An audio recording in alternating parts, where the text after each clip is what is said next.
Okay, this is video 3 for chapter 13. I know it doesn't match up, but it goes with section 13.4, and we're going to be graphing linear equations that are written in slope-intercept form. Okay, so let's fill in our target. We're going to be finding the slope, which I want you to write an M here. We use M to represent the slope, and the y-intercept, we use a B. I don't know why, but we do. Of an equation written in slope-intercept form. Okay, so slope-intercept form is always y equals mx plus b. And I'm going to write that bigger up here too, y equals mx plus b. And we just said that m was the slope. The slope is the number multiplied by the x, and b is the y-intercept, or where it crosses the y-axis, okay? And we're going to be able to interpret the meaning of both of those things when it's in a story problem or within some context. Target 2, graph an equation that's written in slope-intercept form. Okay, so, okay, well, X-intercept is where a line crosses the x-axis,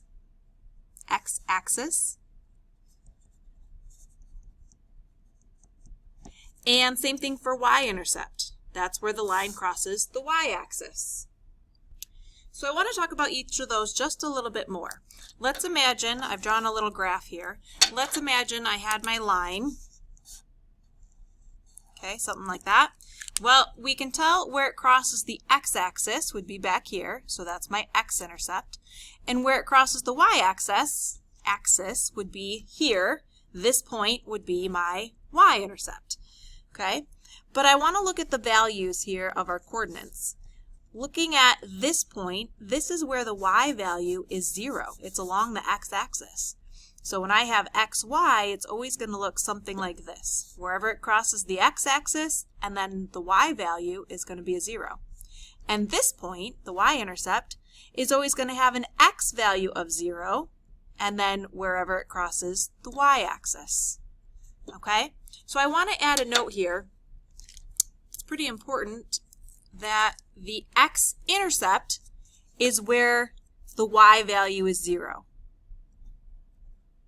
So I'm going to say where y equals 0. And then the y-intercept, we said, happens when x equals 0. So where x equals 0. And that's going to be an important thing to remember when we go to find both of these. Okay? So where y equals 0 and where x equals 0. All right, back to slope-intercept form. Y equals mx plus b, where m is the slope and b is the y-intercept. Okay. So you might remember this is kind of a review of some things we talked about in chapter 3 as well. So let's do example 1 here, finding the slope and the y-intercept by looking at the equation.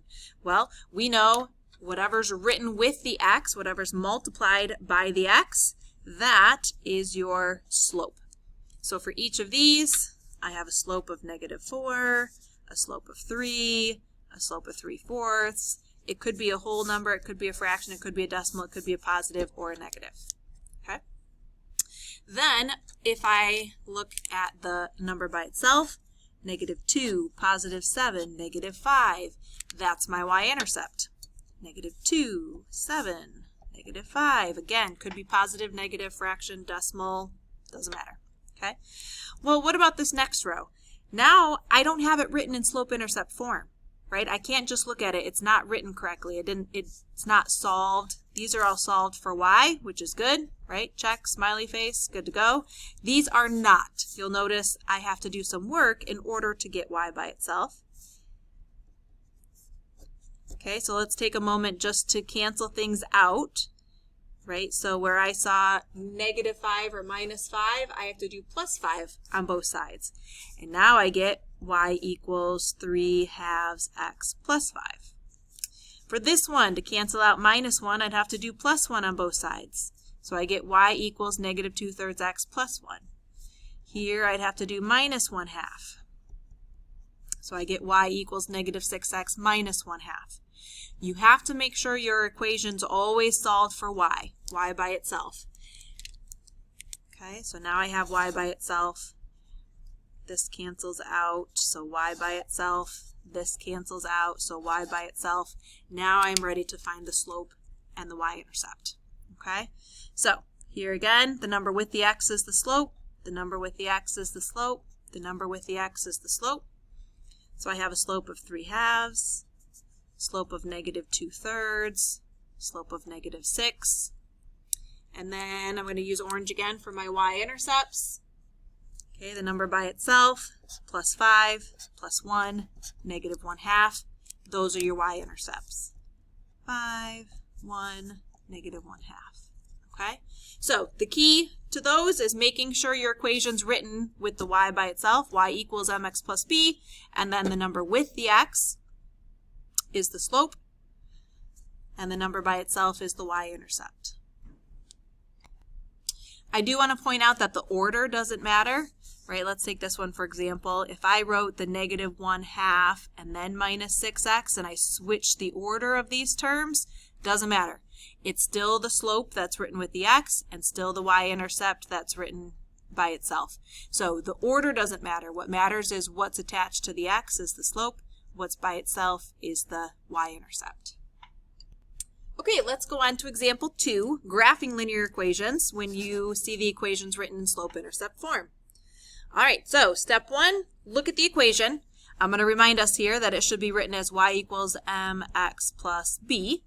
Okay, and as long as it's written that way, we know the slope is with the x and the b is by itself. So identify the slope and the y-intercept just by looking at the equation.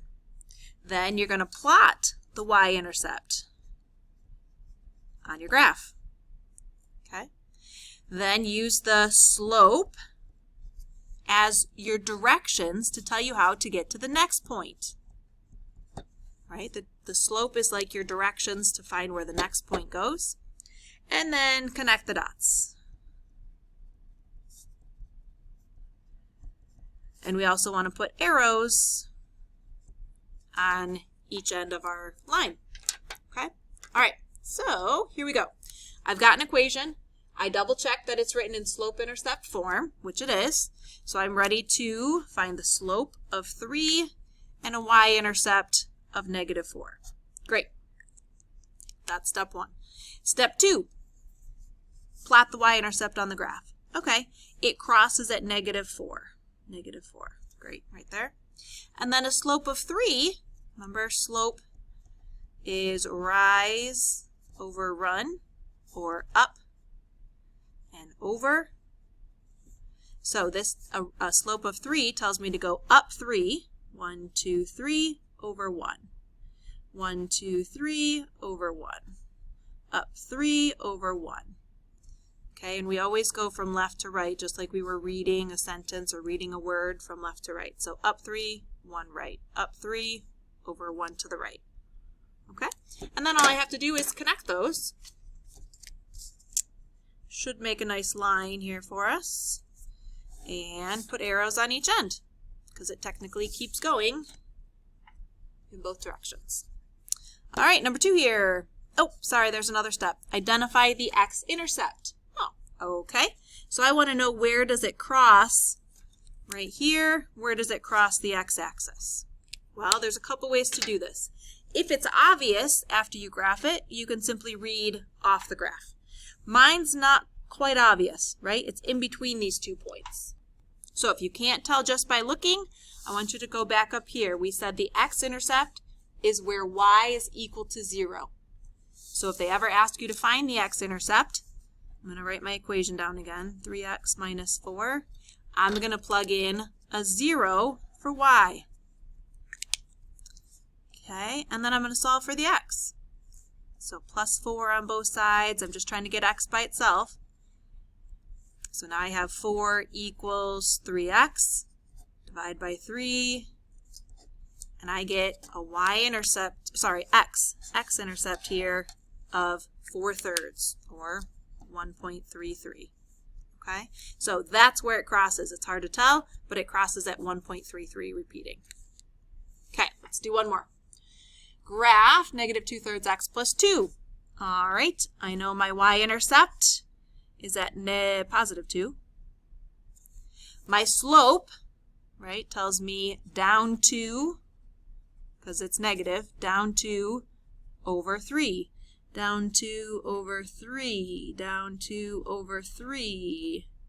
I can also go up 2, back 3. All right. Connect those. Put arrows on both ends. All right. Then they asked me for my x-intercept. Well, I can see it's right there at 3. So the x-intercept is at 3, 0. Okay. So here's the next page. I want you to do these two. So graph them and write down what the x-intercept is, and then hit play when you're ready to check. Okay, so let's check these quick. I wrote down the slope in the y-intercept here. I graphed the y-intercept first, and then I used the slope to kind of tell me where to get to the next point, or how to get to the next point, and connected them, put arrows on it. I couldn't exactly tell where this x-intercept was, so I plugged in 0 for y, and I solved for x, and I got that it crosses right there, so this green point would be at -1/2. So there's my x-intercept. Same thing for the next one, right? The y-intercept is 3, so I started there, used the slope to help me find a point kind of on either side and connect the dots, and then I can tell that it crosses back here at -6, so that's my x-intercept. All right, let's talk about a story problem. So this says the cost in dollars for taking a taxi x miles is y equals 2.5x plus 2. Cool. So right there I'm going to write down that my slope is 2.5 and my b is 2. All right. We have to graph it and then interpret what those pieces all tell us. So I want you to fix your graph here. Otherwise we're going to kind of run out of room. So I changed this to count by 5s and then it'll fit a little bit better. Okay, my y-intercept is 2, so that would be kind of down here. And then if I have a slope of 2.5, that means I'm going up 2.5 over 1, up 2.5 over 1. Ignore those other dots there. So something I like to do, especially when the numbers or I have decimals or they get a little ugly, I like to just say, well, here, let me figure out what it would be for 5 miles, say, right? So I'm going to write my equation down again, y equals 2.5 x plus 2. But now I want to know if I go 5 miles here, how much would that cost? And that way, if I just plug that into my calculator quick, 2.5 times 5 plus another $2, $14.50. Cool. All right, so that helps me find $14.50 would be like that. Then I don't have to try to estimate or guess all those points in between there. I can simply connect these dots. Okay? All right, so I'll put it on here. This was the 0.5 and $14.50. Well, now they ask me, what do those things all mean? Okay, so if we're riding in a taxi, we're obviously going to be paying some money. It looks like the starting fee of getting in the taxi is $2. So I'm also going to label my graph here. That would probably help. I know that I'm going a certain number of miles in the taxi. That's my independent variable. And this over here is telling me how much it's going to cost, right? They say cost is y, x miles is how far I go, right? So rereading the question helped me get my labels there and to help me understand what these points mean. So the y-intercept is the point 2, 0, 2. It costs $2 to get in the taxi, to start your taxi ride, okay? Slope, well, the slope is 250. Okay, the slope tells me that it goes up 250 for every mile that I go. So it's $2.50 per mile that I ride the taxi. Okay, and then the x-intercept. Okay, think of it, if I continued my line back here, the x-intercept would be a negative value. So I'm going to write down that the x-intercept here doesn't make sense. Okay, it doesn't make sense in this case. It would be when the cost is 0, and we know we can't go negative miles back here where the cost would be 0. And we'll stop there.